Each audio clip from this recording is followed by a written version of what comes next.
അതെ, ആരോഗ്യമുള്ള ശരീരവും അതുപോലെ തന്നെ ആരോഗ്യമുള്ള മനസ്സും അതുപോലെ തന്നെ അത്യാവശ്യത്തിന് കുഴപ്പമില്ലാത്ത കുറച്ച് സമ്പാദ്യവും ഒരു മനുഷ്യനുണ്ടെങ്കിൽ അത്യാവശ്യത്തിന് കുഴപ്പമില്ലാത്ത രീതിയിൽ ഹാപ്പിനെസ് ആയിട്ട് സഞ്ചരിക്കാൻ പറ്റും അല്ലേ? എന്താണ്? ആരോഗ്യമുള്ള ശരീരവും ആരോഗ്യമുള്ള മനസ്സും അത്യാവശ്യത്തിന് കുഴപ്പമില്ലാത്ത കുറച്ച് സമ്പാദ്യവും ഉണ്ടെങ്കിൽ ഒരു മനുഷ്യന് കുഴപ്പമില്ലാതെ, വലിയൊരു കുഴപ്പമില്ലാതെ മാനസിക പിരിമുറുക്കത്തിൽ നിന്നും ഒരു പരിധി വരെ രക്ഷപ്പെട്ട് നമുക്ക് ജീവിക്കാൻ പറ്റും അല്ലേ? അതിന് നമുക്ക് എന്താണ് വേണ്ടത്? ആരോഗ്യമുള്ള ശരീരവും വേണം, ആരോഗ്യമുള്ള മനസ്സും വേണം, അതുപോലെ തന്നെ അത്യാവശ്യത്തെ സമ്പാദ്യം വേണം. ഇത് നമുക്ക് പെട്ടെന്ന് കിട്ടുമോ? ഒരിക്കലും കിട്ടില്ലല്ലേ? അപ്പോൾ എന്ത് വേണം? ആരോഗ്യമുള്ള ശരീരം നമ്മൾ നിലനിർത്തുവാൻ വേണ്ടി അതിരാവിലെ എണീക്കുകയും അതുപോലെ തന്നെ അറ്റ്ലീസ്റ്റ് 1 മണിക്കൂർ സമയമെങ്കിലും നമ്മൾ നമ്മുടെ ശരീരത്തിന് വേണ്ടി അല്ലെ ശരീരത്തിന് വേണ്ടി നമ്മൾ കഠിനാധ്വാനം ചെയ്യുകയും എക്സസൈസ് ചെയ്യുകയും എന്നിട്ട് ദിവസവും നമ്മൾ ശരീരത്തിൽ നിന്ന് അല്പം വിയർപ്പ് ഒഴുക്കി വിടുവാൻ വേണ്ടി പ്രത്യേകം ശ്രദ്ധിക്കുകയും ചെയ്യണം. ഇങ്ങനെ ദിവസവും നമ്മൾ ചെയ്യുകയാണെങ്കിൽ എന്ത് സംഭവിക്കും? ആരോഗ്യമുള്ള ശരീരം നിലനിർത്തുവാൻ സാധിക്കും.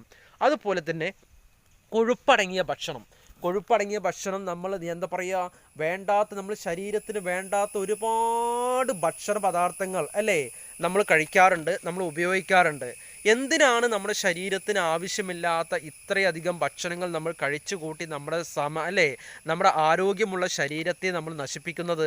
നിങ്ങളൊന്ന് ചിന്തിച്ച് നോക്കൂ. അപ്പോൾ നമ്മുടെ ശരീരത്തിന് ആവശ്യമില്ലാത്ത ഭക്ഷണ പദാർത്ഥങ്ങൾ അല്ലേ നമ്മൾ ഒരിക്കലും ഉപയോഗിക്കാൻ പാടില്ല. ആവശ്യമുള്ളത് മാത്രം നമ്മൾ ശരീരത്തിന് കൊടുക്കുക. ആവശ്യമില്ലാത്തത് എന്തെങ്കിലുമൊക്കെ ചെറിയ അല്ലേ ചില ബേക്കറീസ് അല്ലെങ്കിൽ ചില സ്നാക്സ് അല്ലെങ്കിൽ ഇതൊക്കെ നമ്മൾ സ്വീറ്റ്സ് ഇതൊക്കെ നമുക്ക് കഴിക്കാൻ താല്പര്യം ഉണ്ടായിരിക്കും. പക്ഷേ നമ്മൾ വളരെ പരിമിതി അല്ലേ വളരെ അളവ് കുറച്ച് നമ്മളത് ടേസ്റ്റ് ചെയ്യുക. പക്ഷേ അമിത അളവ് നമ്മൾ ഉപയോഗിക്കാതിരിക്കുക എന്നുള്ളതാണ് അല്ലേ? അതുപോലെ തന്നെ നമ്മൾ ഭക്ഷണം കഴിക്കുന്ന സമയത്ത് രാത്രികളിലൊക്കെ ഭക്ഷണം കഴിക്കുന്ന സമയത്ത് ഭക്ഷണം കഴിച്ച് 1 മണിക്കൂർ സമയമെങ്കിലും കഴിഞ്ഞിട്ട് ഉറങ്ങുവാൻ വേണ്ടി ശ്രമിക്കുക. അല്ലെങ്കിൽ ഭക്ഷണം കഴിച്ച് നേരെ ചാടിക്കയറി ബെഡിലേക്ക് കടന്നു കഴിഞ്ഞാൽ നമ്മുടെ ശരീരം വീക്കാവും അല്ലേ? ശരീരത്തിൽ വളരെയധികം അസ്വസ്ഥതകൾ സംഭവിച്ചു കൊണ്ടിരിക്കും. അതുപോലെ വലിയ പ്രശ്നങ്ങളൊക്കെ നമുക്ക് അടിക്കടിക്ക് നമുക്ക് സംഭവിക്കാൻ സാധ്യതയുണ്ട്. അതുപോലെ തന്നെ ആരോഗ്യമുള്ള മനസ്സ് അല്ലേ വളരെ ഇമ്പോർട്ടൻ്റ് ആണ് അല്ലേ? ആരോഗ്യമുള്ള ശരീരം ഉണ്ടാകുമ്പോൾ തന്നെയാണ് ആരോഗ്യമുള്ള മനസ്സുണ്ടാകുന്നത്. പക്ഷേ ആരോഗ്യമുള്ള മനസ്സിനെ നമ്മൾ നിലനിർത്തുവാൻ വേണ്ടി എന്താ ചെയ്യേണ്ടത്? അത്യാവശ്യത്തിന് കുറച്ച് ബുക്സുകൾ വായിക്കുക, നല്ല നല്ല ബന്ധങ്ങളൊക്കെ നമ്മൾ നിലനിർത്തുക, അതുപോലെ യാത്രകളൊക്കെ ചെയ്യാൻ നോക്കുക. യാത്രകളിൽ നിന്ന് പുതിയ പുതിയ കാര്യങ്ങൾ ഉൾക്കൊള്ളാൻ പഠിക്കുക. അത് ഉൾക്കൊള്ളുന്നത് നമ്മൾ നല്ല കാര്യത്തിന് സ്വീകരിക്കുകയും മോശം കാര്യത്തിന് നമ്മൾ ഒഴിവാക്കുകയും ചെയ്യുക. നല്ല ബന്ധങ്ങളെ നമ്മൾ നിലനിർത്തുകയും ആ ബന്ധങ്ങളിലൂടെ നമ്മൾ നല്ല കാര്യങ്ങൾ സൃഷ്ടിച്ചെടുക്കുവാനും അതുപോലെ ബുക്കുകൾ നമ്മൾ നിരന്തരം വായിക്കുകയും നല്ല ബുക്കുകൾ സെലക്ട് ചെയ്ത് അത് നമ്മൾ അതിലൂടെ ആ അറിവുകൾ നമ്മൾ സ്വീകരിച്ച് ആ സ്വീകരിച്ച അറിവുകൾ നമ്മൾ മറ്റുള്ള ആളുകളിലേക്ക് പകർന്നു കൊടുക്കുവാനും അതുപോലെ പുതിയ പുതിയ കാര്യങ്ങൾ പഠിക്കുവാൻ വേണ്ടി റിസർച്ച് ചെയ്യുകയും അത്തരത്തിലുള്ള കാര്യങ്ങളിലൂടെ നമ്മൾ കടന്നു പോവുകയും ചെയ്തു കഴിഞ്ഞാൽ ആരോഗ്യമുള്ള മനസ്സ് അല്ലേ നമുക്ക് നിലനിർത്തുവാൻ സാധിക്കും. പലപ്പോഴൊക്കെ നല്ല ബന്ധങ്ങൾ ഫോർ എക്സാമ്പിൾ നമുക്ക് നല്ല ബന്ധങ്ങളുണ്ടെങ്കിൽ ആ നല്ല ബന്ധങ്ങളിലൂടെ നമ്മൾ കടന്നു പോകുമ്പോൾ എപ്പോഴും ആ ബന്ധങ്ങളിൽ നിന്നുള്ള കാര്യങ്ങൾ നമ്മൾ സ്വീകരിക്കും. എന്നാൽ നമുക്കുള്ള ബന്ധങ്ങൾ മോശമാണെങ്കിലോ അവർ നമ്മോട് ഷെയർ ചെയ്യുന്നത് അവർക്ക് താല്പര്യമുള്ള കാര്യങ്ങളായിരിക്കും അല്ലേ? നമുക്ക് താല്പര്യമില്ലാത്ത വിഷയവും അവർക്ക് താല്പര്യമുള്ള വിഷയമായിരിക്കും അവർ ഷെയർ ചെയ്യുന്നത്. ഇത്തരത്തിലുള്ള കാര്യങ്ങൾ നമുക്ക് ആവശ്യമുണ്ടോ? നമ്മുടെ ജീവിതത്തിൽ നമുക്ക് യാതൊരു ആവശ്യം. ഇപ്പോൾ ഫോർ എക്സാമ്പിൾ നമ്മുടെ ശരീരത്തിന് നമ്മൾ മദ്യം കുടിക്കാത്ത ഒരാളാചാരിക്കുക, മദ്യം ഉപയോഗിക്കാത്ത ഒരാളാണ്. മദ്യം ഉപയോഗിക്കാത്ത ഒരാളാകുമ്പോൾ നമ്മളെ ഒരു ഫ്രണ്ട് അല്ലേ നമ്മുടെ സുഹൃത്ത് നന്നായിട്ട് മദ്യം ഉപയോഗിക്കും. നിരന്തരം നമ്മോട് പറയാണ് കുറച്ച് മദ്യം കഴിച്ചോ എന്ന് പറയുമ്പോൾ നമ്മളെന്താ നമ്മുടെ മൈൻഡ് ഓട്ടോമാറ്റിക്കായിട്ട് അവൻ്റെ ആ മൈൻഡിലേക്ക് സാമ്യപ്പെട്ടു പോവുകയും ലയിച്ചു പോകുകയും ചിലപ്പോൾ ഒരു പക്ഷേ നമ്മൾ മദ്യം ഒന്ന് രുചിച്ച് നോക്കുകയും അതുപോലെ നമുക്ക് വലിയ അളവുകൾ അല്ലേ മദ്യത്തിൻ്റെ അളവ് വർദ്ധിപ്പിക്കുകയും അതുമൂലം നമ്മൾ മദ്യത്തിന് അടിമയാകുകയും ലഹരി പദാർത്ഥങ്ങൾക്ക് അടിമയാകുകയും നമ്മുടെ മനസ്സിനെയും ശരീരത്തെയും നമ്മൾ ഒരുപോലെ നശിപ്പിക്കുകയും നമ്മൾ ചെയ്യുമെന്നുള്ളതാണ്.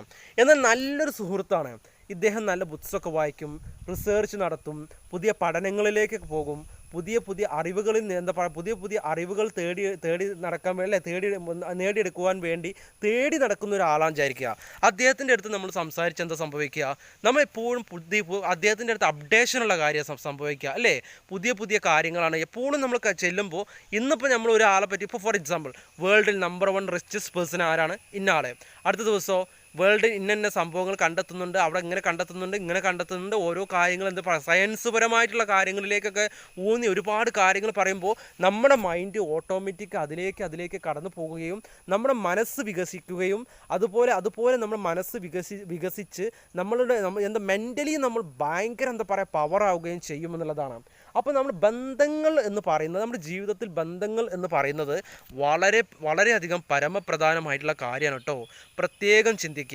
ജീവിതം വെറുതെ കൊണ്ടേ നാശാക്കരുത്. അപ്പം എന്താണ്, ആരോഗ്യമുള്ള ശരീരവും ആരോഗ്യമുള്ള എന്താ പറയുക മനസ്സും അല്ലേ. പിന്നെന്താ വേണ്ടത്, അത്യാവശ്യത്തിന് കുറച്ച് സമ്പാദ്യം അല്ലേ. അത്യാവശ്യം ഫോർ എക്സാമ്പിൾ നിങ്ങൾ ചിന്തിച്ച് നോക്കൂ, സ്ഥിരമായി മദ്യം കുടിക്കുന്ന ഒരാളാണെന്ന് വിചാരിക്കുക. എന്നും മദ്യം കുടിച്ച് ലക്ക കെട്ട് നടക്കുന്ന ഒരാളെ വിചാരിക്കുക. അദ്ദേഹം സ്ഥിരമായിട്ട് ജോലിക്ക് പോകും, അല്ലെങ്കിൽ ജോലിക്ക് പോയില്ലെങ്കിൽ അദ്ദേഹത്തിന് ആ കുടിക്കാനുള്ള കുറച്ച് എമൗണ്ട്, ഒരു ക്യാഷ് അദ്ദേഹം എവിടുന്നെങ്കിലും സ്വരൂപിച്ചെടുത്ത് അദ്ദേഹം ആ ഒരു കുടിയുടെ ആവശ്യത്തിന് വേണ്ടിയിട്ട് അദ്ദേഹം എങ്ങനെയെങ്കിലുമൊക്കെ പൈസ കണ്ടെത്തും അല്ലേ. എന്നാൽ നമ്മളെന്താ പറയുക, അതുകൊണ്ട് നമുക്ക് കാര്യമുണ്ടോ? ഒരു കാര്യമില്ല. നമ്മൾ അത്യാവശ്യത്തിന് സമ്പാദ്യം വേണം അല്ലേ. പെട്ടെന്നൊന്ന് ശരീരം ക്ഷയിച്ചു കഴിഞ്ഞാൽ നമ്മളെന്താ പറയുക, ഹോസ്പിറ്റലിലൊക്കെ ഒന്ന് പോയി കഴിഞ്ഞാൽ മറ്റുള്ള ആളുകളോടൊന്നും ചോദിക്കാത്ത രീതിയിലുള്ള കുറച്ച് സമ്പാദ്യം, പിന്നെ മറ്റു പാവപ്പെട്ട ആളുകളൊക്കെ ഉണ്ടെന്നുണ്ടെങ്കിൽ അവരെ എന്തെങ്കിലും രീതിയിലൊക്കെ നമ്മളെ കൊണ്ട് സഹായിക്കാൻ പറ്റുമെങ്കിൽ അവരൊക്കെ സഹായിക്കാൻ പറ്റുന്ന ഒരു കാര്യം അല്ലേ. നമ്മുടെ പേഴ്സണൽ ജീവിതത്തിൽ മറ്റുള്ള ആളുകളുടെ മുന്നിൽ കൈ നീട്ടാതിരിക്കുവാൻ വേണ്ടിയിട്ടുള്ള കാര്യങ്ങൾ അല്ലേ, ഇതൊക്കെയാണ് നമ്മൾ ചെയ്യേണ്ടത് അല്ലേ. ജീവിതത്തിൽ ഇത്തരം കാര്യങ്ങളൊക്കെയാണ് നമ്മൾ ചെയ്യേണ്ടത്. ഇത്തരം കാര്യങ്ങൾ ചെയ്യുമ്പോൾ നമ്മൾ ആരോഗ്യപരമായും ശാരീരികപരമായിട്ടും മാനസികപരമായിട്ടും അല്ലേ, അതുപോലെ തന്നെ നമ്മളെന്ത് ഫൈനാൻഷ്യൽ പരമായിട്ടും നമ്മൾ ഇമ്പ്രൂവ് ആയി കഴിഞ്ഞാൽ ജീവിതം അടിപൊളിയാകട്ടോ.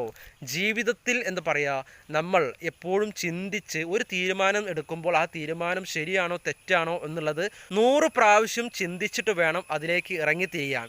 അല്ലാതെ നമ്മൾ അതിലേക്ക് യാതൊരു കാരണവശാലും നമ്മൾ അതിലേക്ക് എടുത്ത് ചാടരുത്.